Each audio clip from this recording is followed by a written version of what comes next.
Good morning.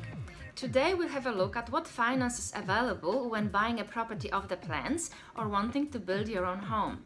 Welcome to Buying a Home in Queenstown property series.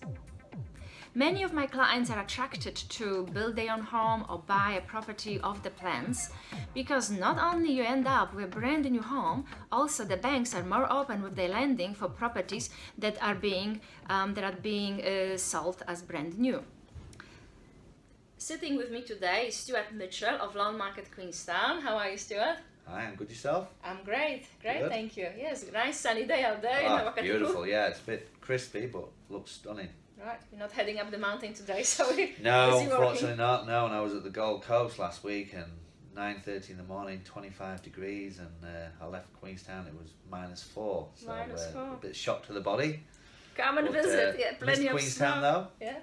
Yeah, absolutely. Stuart, we are here today to talk about construction loans Yes. or building loans and buying of the plans.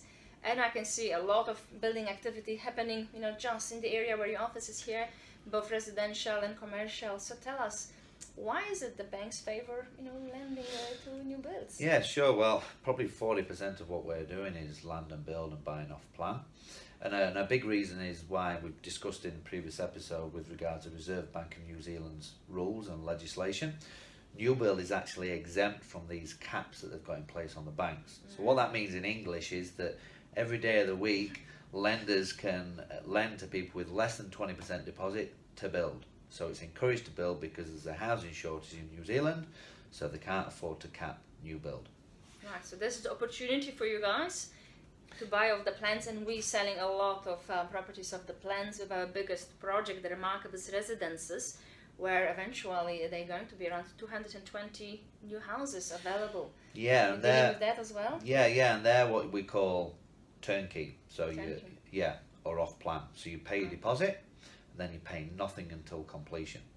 Versus a land and build, you would buy the section with 20% deposit, and then you would build and make stage payments. So it's important to understand that you always must have 20% deposit to buy the section, but you can leverage up to 90% value of the overall land and build.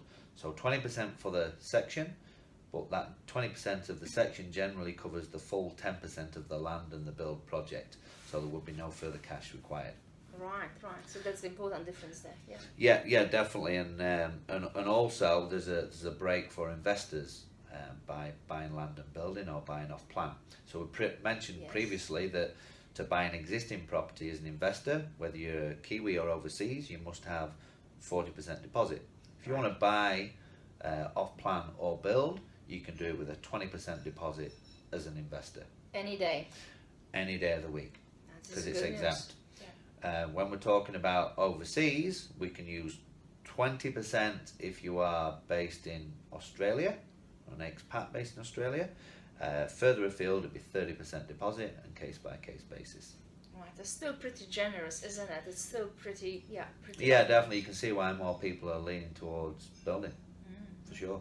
We do need that to happen, service more houses. Definitely, and I think also it's a good point to note is that all the lenders are very different around their build policies.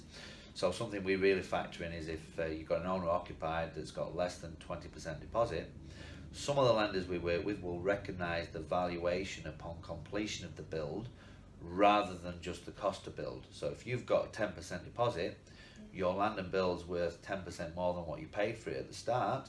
That gives you the 20% deposit in the end, means we can negotiate the best rates in the market and get more cash for your clients as well.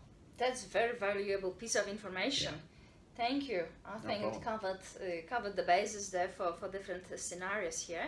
So again, I would advise you to contact Stuart when you have any questions, or give me a call and we can talk about it as well. It's definitely a lot going on in Queenstown at the moment.